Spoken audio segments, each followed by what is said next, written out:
특히 미국과 중국의 전략적 경쟁은 그 사이에 있는 한국에게 매우 곤란한 정치적 입지와 외교 입지를 부여하고 있습니다. 특히 인류의 전쟁은 늘 있어왔지만 지금의 두 전쟁, 우크라이나와 이 중동의 전쟁은 특별한 점이 있습니다. 전쟁이 일어나는 것을 막지 못했던 것은 예나 지금이랑 똑같지만 일어난 전쟁을 이렇게 무력하게 막지 못하는 것은 단 한 번도 본 적이 없는 것 같습니다. 특히 미중 전략 경쟁은 경제를 안보화시키고 있습니다. 그래서 원래 자유무역과 다자주의가 국제적 사회의 발전의 기초였지만 지금은 오히려 정치 논리와 안보 논리가 경제 논리를 뒤덮고 있기 때문에 우리에게 매우 어려운 대외 환경이 아닐 수 없습니다. 그리고 여러분들이 말씀하셨지만 그 가운데 최악은 이런 어려운 점에 남북 관계가 가장 악화되고 있다는 점입니다. 게다가 윤석열 정부는 개인적 정권적 이익을 위해서 이러한 어려운 대외 환경을 극복하기보다는 우리 활용하고 적대적 공세이라는 전형적인 전략을 하고 있습니다. 내년이면 을사늑약 120주년이고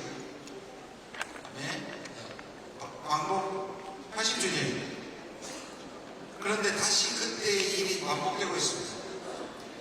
친일 매국론자들이 자기들의 과거의 저를 지금도 가장 좋은 방법으로 더 나쁜 점을 상정하는 것이었습니다.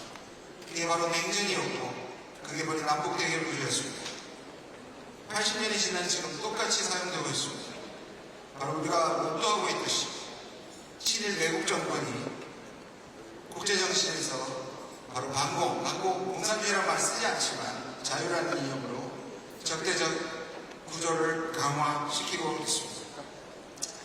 대통령께서도 말씀하셨지만 신냉전은 우리에게 결코 이롭지 않습니다. 아니, 전 세계적으로 봐도 이롭지 않습니다. 그런데 이것을 매우 악랄하게 이용하고 있습니다. 지난 정부, 문재인 정부 때 우리의 지역 전략을 기억하십니까? 신남방과 신북방 정책이었습니다. 이것은 대륙이라는 신북방과 해양이라는 신남방을 연결고리로 평화의 연결고리가 되는 한반도 평화를 지향했습니다. 지금은 인도태평양이라고 부르고 있습니다. 이것은 미국의 전략이자 일본의 전략이자 한국의 전략입니다. 인도양과 태평양이라는 해양 세력만 있고 대륙이 없습니다. 이 말은 뭐냐? 해양 세력에 우리가 참여해서 대륙을 견제하는 전위대가 된다는 뜻입니다. 미국의 대선 전망을 말씀드리겠습니다. 이런 상황에서 미국은 과거에 자유무역과 국제협력의 질서를 주도하는 미국은 더 이상 자국의 이익을 위해서 그러한 질서를 던진 지 오래됩니다. 대선 전망을 보면 트럼프가 지난 피격 사건 이후로는 종지부를 끊는 듯이 보였지만 지금 다시 민주당의 후보가 교체되면서 새로운 국면에 접어들고 있습니다. 역시 막바지까지 알 수 없는 팽팽한 경쟁이 예상이 됩니다. 문제는 지난 세 번의 대선처럼 결국 스윙 스테이트에서 결정이 날 것으로 보입니다. 스윙 스테이트 7개 중에서 특히 동북부에 과거 힐러리와 트럼프가 붙었던 러스트벨트에서 결론이 날 것 같습니다. 위스콘신과 오하이오 그리고 미시간, 펜실베니아인데 그 중에서도 펜실베니아 이 러스트벨트 중에 가장 선거인단이 많습니다.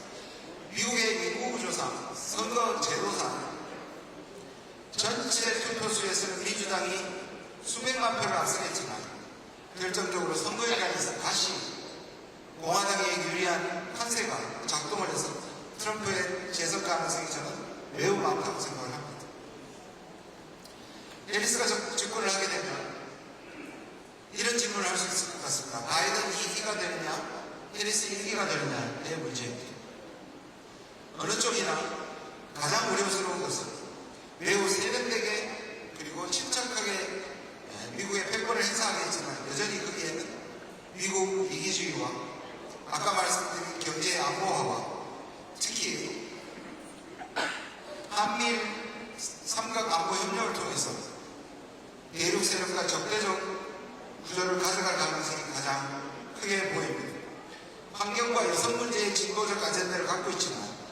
지금의 국제 질서를 페리스가 이겨내고 국제 협력을 회복할 가능성은 저는 매우 적다고 생각을 합니다. 문제는 윤석열 정부가 한미동맹을 중요시한다는 전제하에서 실제로 중국을 향해서 보호무역을 하는 것은 어느 정도 수긍이 가능하지만 사실 미국이 만드는 진영 내에서도 사실상 보호주의를 들이대고 있다는 것입니다. IRA나 반도체나 전기차 배터리에서 우리는 전적으로 미국에 투자를 하고 반대 거부를 아예 상정하고 또는 요청해본 적이 없을 정도입니다. 역시 가초유 외교라는 이름에 이념 외교가 지속될 가능성이 있는 이 역시 민주당이 계속 집권하고 해리스가 집권을 한다고 하더라도 녹록하지 않은 외부 환경이 될 것 같습니다. 트럼프가 집권할 경우에는 한 번은 겪어봤던 대통령입니다. 역시 미국 이기주의가 판을 칠 것으로 보여집니다. 다만 동맹 정책은 지금의 민주당보다는 훨씬 더 느슨하거나 비규칙적인 일관성을 잃게 될 것이라고 보여집니다. 문제는 지금의 한미 관계에서 지나치게 기울어진 운동장에서 모든 것이 압박의 수단으로 돌변해서 주도 분담금뿐만 아니라 전략적 자산을 전개하는 모든 영역에서 아마 한국이 압박을 받게 될 것이고 그것을 버텨낼 재간이나 의도나 사명의식이 이 정부에게는 없다는 것입니다. 트럼프의 등장을 바라는 우리 내부에 양적 극단의 세력이 있습니다. 진보와 보수 쪽에서 트럼프를 원하는 특이합니다. 매우 특이한 현상입니다. 진보 세력에서는 2018년에 한반도 평화 프로세스의 부활을 꿈꾸며 지금 한반도의 아젠다가 아예 사라진 바이든 정부보다는 뭔가 이루어지지 않겠다는 희망적 사고를 우리가 실질적으로 하고 있습니다. 저를 포함하여. 또 반대쪽에서는 트럼프가 집권하면 한국이 자치 핵무장을 노리는 세력들이 분명히 존재합니다. 윤석열 정부 내부에서 존재하고 보수 언론에서도 존재하고 매우 조직적으로 트럼프의 재선을 계기로 핵무장론을 매우 위험한 핵무장론을 시도하고 있는 세력들이 있습니다. 저는 트럼프가 집권하면 2018년을 시도를 할 것 같습니다. 문제는 북한입니다. 2019년 하노이에서 엄청나게 뒤통수를 맞았던 북한이 과연 그때의 협상의 조건으로는 결코 허락하지 않을 거라고 생각합니다. 그렇게 되면 트럼프에게 원하는 것은 굉장히 많을 것이고 북한의 전략적 가치는 지금 매우 높아져 있기 때문에 훨씬 많은 것을 양보해야 됩니다. 그것이 마치 미국이 북한에게 굴복하는 모습이 될 때 트럼프라고 하더라도 그것을 받아들일 수 있을까 하는 문제가 큰 장애물로 남을 거라고 생각합니다. 핵무장 역시 불가능하다고 저는 생각을 합니다. 그들의 꿈에 비해서 아무리 트럼프가 등장해도 한국이 핵무장하는 것을 미국 사회 전체가 결코 합의할 수는 없으리라고 봅니다.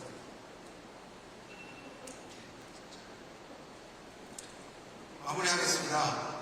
문제는 역시 그때나 지금이나 또 미래나 우리라고 생각을 합니다.